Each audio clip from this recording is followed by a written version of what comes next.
Welcome back for another video. So today I'm going to be assessing 5 different drafts that I've selected out of the hundreds that were sent in. Now recently my confidence in my own draft has probably declined. I've been slightly more open-minded in the sense that there are now so many good picks that I think could do very, very well that it's very difficult to nail down one particular draft and one particular combination of players which looks to be the best and the most optimal. Thus I've taken 5 drafts, all with unique strengths, and essentially we're going to look at them together and discuss a few things. For example, some are Saka, some are Bruno, players who aren't widely selected, and I'll essentially explain why I'm warming to these type of players and why my perspective on the general player pool is very, very positive now. If you enjoy the video, please do consider subscribing as we approach 2,000 subscribers, and like the video if you also enjoy it. Without anything else needing to be said, let's hop into the video. So what we're going to be doing today is rating every draft out of 10. And naturally, you can see there's already a rating there from the Fantasy Football Hub AI, which if you would like to check out, there's a link in the description. This is from Lucas Allen, a good guy. They're all good guys, so make sure to drop and follow all of them featured here. This is a 3-5-2 with Salah. Interesting things about this is, number one, Mykolenko and Dunk. So he's got the Everton-Brighton rotation, which isn't super popular amongst others. He's backing the Brentford defense, which people did last year, and it didn't go too well in Flecken.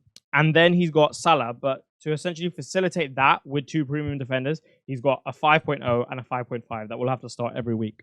Now, the rating Fantasy Football Hub has given this is 92%, but me, personally, I'm not as bullish on this team. The reason being is I think it's a little bit inflexible. If you watch tomorrow's video, you'll see me discuss that, about how within the Haaland and Salah drafts, I just think you're never going to sell Salah in game week 2, right? So you're also not going to have 2 free transfers. Thus, and you're not going to take a hit, really. At least you probably shouldn't. So you're kind of stuck at these price points for a while. And that's assuming that no other injuries crop up, which they probably will, or problems, or players catch fire that you have to get, etc., etc., etc., right? So with that in mind, you're leaving yourself pretty inflexible. And you're also leaving yourself, well, just having to hit. You have to hit. At least with a squad that has a bunch of midfielders at anywhere between 10 and below, it's pretty easy to pivot. You can just go from one to the other continuously. But here, it's pretty difficult to justifying selling Salah at 12.5 for a hit just to upgrade at 5.0. So that's what I don't like about this draft, in the sense that it's quite inflexible with the squad structure. I'm not sure how much I like the Everton-Brighton rotation compared to other ones I've seen. For example, Newcastle, Aston Villa, Consa Burn, Consa Lewis Hall, whoever you pick from Newcastle. That's one I prefer much more. And similarly, I don't love the Brentford fixtures. I don't love the inflexibility that Salah gives you. So for me, there's obviously some good bits about it, right? Like you've got double premium defense, you've got Gordon, Isak, Haaland. So for me, this draft structure, I'm giving a 5 out of 10. Apologies, Lucas. I do hope it goes well for you, or that you change your draft. Now, this is from FPL Style, and this draft, this one's a bit more of me. All right. Why? Well, we've got Kudus, a player who I think is top talent. And yeah, sure, he doesn't have great fixtures, but he's backing him regardless. And you know what? Fair enough, because this is a guy who is capable of hauling against anyone and definitely returning against anyone.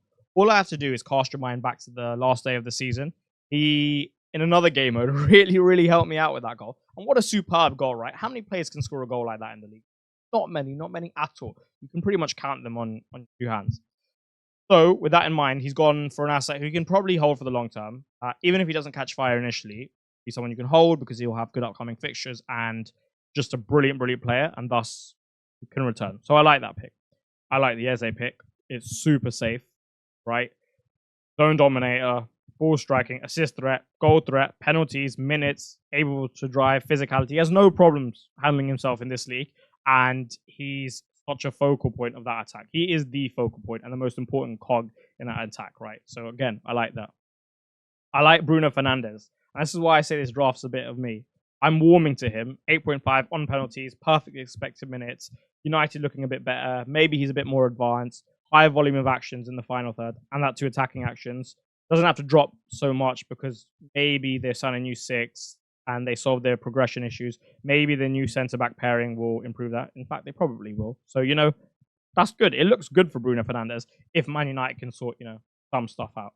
He's definitely the one to keep an eye on. Palmer, maybe not so bullish, just because he's come back from the Euros. I don't know what condition he's going to be in.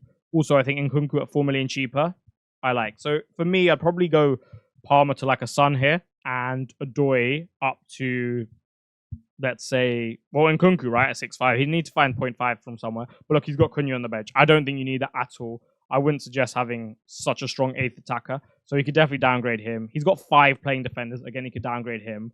And he could take all that money out and essentially buy another premium defender. So I really like this squad, apart from how much money he's got to invest in the bench. I like Havertz as well. I only like Havertz, though, if he's going to play at 9 with good expected minutes. Jesus has been receiving a lot of plaudits in preseason, and rightfully so. He's been very good, so he loves them. But I do think Havertz is better for the side. He's also better for what Arteta's trying to go for in terms of their defensive nous and really improving it, especially with his level of physicality, right? So if Havertz is good for expected minutes, I love this front 7, aside from the fact that I'd switch Palmer and Cho. The defense is definitely... Well, it's got good bits to it. Like, at least he's backing pallets. He's backing the form, right? So if he hits, he's going to hit really well. Munoz has got great attacking threat. Porro's got great attacking threat. I like picking the Forest defensive assets, including the goalkeeper, because the fixtures are really good. And they're the type of fixtures where you'll get a haul. Like, Miguel in goal could get a haul. And even the defenders, they could get a haul in these type of fixtures, right? Not like one of the really difficult ones where you're not even going to get an attacking return. But they can in these. So I like a lot about this team. What I would do is probably take out money from the bench, and reinvest that into the defense, and definitely stack some premiums, right? He takes the money out of Cunha and one of Mikalenko or Robinson. He could get another premium in the form of Trent. He could even upgrade Hudson-Odoi and have a really, really strong midfield. He could even upgrade Kudus and then get Kudus later, and get, double premium midfield and a middling premium in Bruno. So I'm going to give this an 8 out of 10. And whilst it has a 79% rating, this is a bit of me, and I really like it. Now, this is FPL Bruno's draft, the first content creator that we have. Right. Now, you'll see in the other drafts, I didn't talk about Haaland, and you'll see in tomorrow's video, I'm pretty bullish on him. And I would recommend watching that. I enjoyed filming it. It was definitely a good video, in my opinion. And it's also pretty similar to the No Salah one that I put out, which people like. So hopefully you enjoy that. Now, his draft has an 86% rating, but he has Petrovic in goal, and Fantasy Football Hub hasn't really attributed many points to Petrovic. Rightfully so, it should be Sanchez in terms of who Enzo's going to select. So you can probably bump that up by a few. Now, there are a couple of things I like here. I like the fact that he has Trippier. If you saw my Premium Defenders video, you'll see that I think if he stays, could be a really, really good punt, right?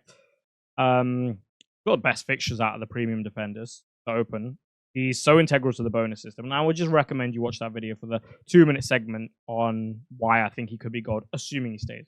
Guardiola, again, you'll see that in tomorrow's video, how for the first few games at least, I think the role may be similar to that of last season and can do really well. I'm warming to Arsenal. I really am. And he's got the Saka and Havertz double up. He's got Eze, someone I just spoke about.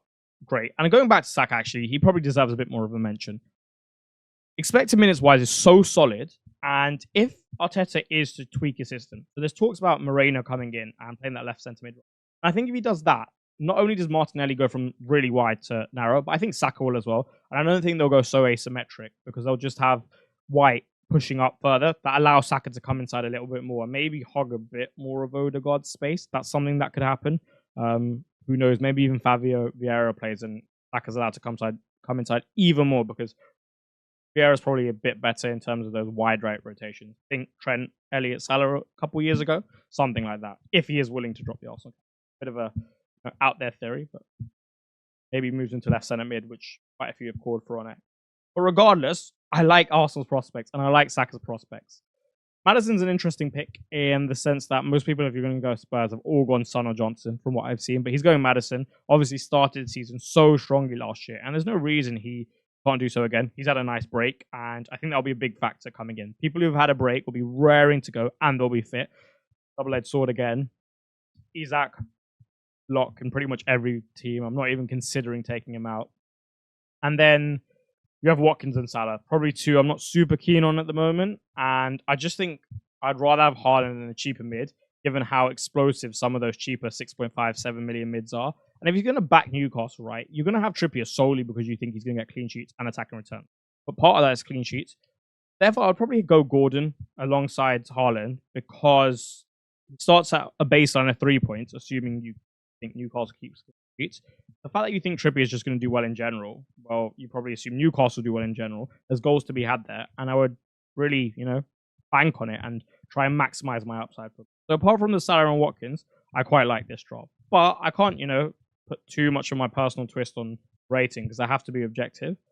I like a lot of things about this. I think the defense they'll have is a bit weak. And for that reason, in terms of the third spot, and for that reason, I'm going to give it 7 out of 10. One thing you've noticed so far is I'm not overly critical about any of these drafts. Yeah, sure, I didn't like Lucas's. That was my own preference, and I gave it a 5.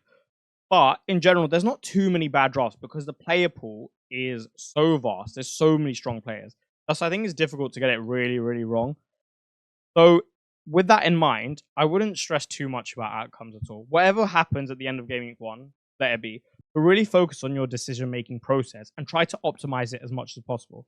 Now, how can you do that? I think, one, just having a very clear space of mind when you go into thinking about FPL is really useful, as opposed to having a bunch of ideas flying around, Arsenal, Liverpool, Man City. Just have some sort of a general plan and be clear-minded before you go into it. And take your own biases out of it. Sure, you may have a gut feeling that this guy does well, and go with that, right? But in general, try and just look at data, try and look at numbers, try and look at what informed people have said on the timeline. And it doesn't just have to be from FPL, any footballing sort. And then take things from there. One thing I noticed last season, I probably got a little bit caught up in going too much with my own gut picks.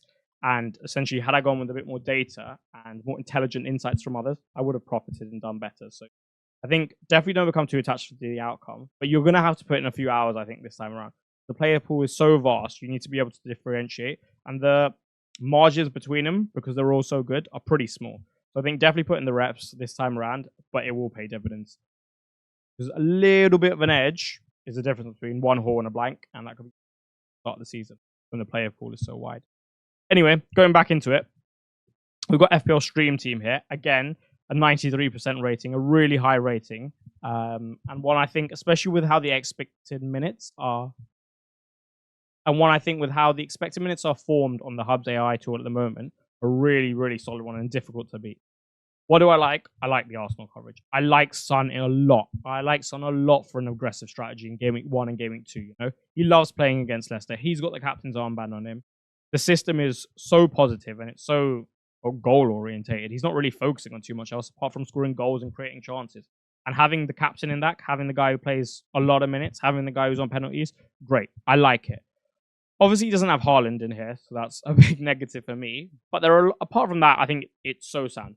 United's fixtures are pretty good. Onana save potential better than most keepers from traditional top 6 sides. So good. Ceiling there, right? We saw that last year, especially in that middling patch. He racked up a lot of points. He's got Konsa, who after Game Week 3, super solid. He's got the Palace stack. And I think these two in particular, given how competent they are, just as footballers, will always do pretty well, right? Even if Palace are to concede, at least Munoz is always going to have a chance of attack and return. Eze is just Eze. We spoke about Newcastle a lot. I spoke about Salah. But one thing I like is, and one thing I'm warming to, is Dominic Solanke. He is such a secure source of points over the medium term, I would say, and the long term. Short term, a lot more variance, right? But with penalties, with 90 minutes, with his competency as a striker, with his ability close to the box and his level of physicality, and I think that's really important because nowadays the sport is becoming so athletic, and the fact that he's able to keep up with that is a big plus. And to me, shows that he won't really have a season anytime soon that he significantly struggles in. And Forest away last year, he scores a hat-trick. Now, I'm just a little bit of a sucker for that because, anyone who has played any level of sport will know that, when you've had good form against a team prior, you'll feel good and a little bit more confident going into the game. And I wouldn't be surprised if that's in the back of his mind. Originally, I thought, these fixtures aren't too pretty, but they're probably a little bit better. And again, I can't really fault the team too much. There's a lot of good things about it. So I'm giving it a 7.5 out of 10. Would go higher, but no Haaland. Apart from that, though, I like. Finally, we have Jacob Hale's team. Now, he works in esports, and I just really like the guy. So I go and drop him a follow. Okay, 86% rating. Same to one of the other drafts we had, but a very, very different team. Again, he goes Haaland and Salah, but this time in a 3-4-3. And that's why I presented all of these drafts, right? They're all very different, okay?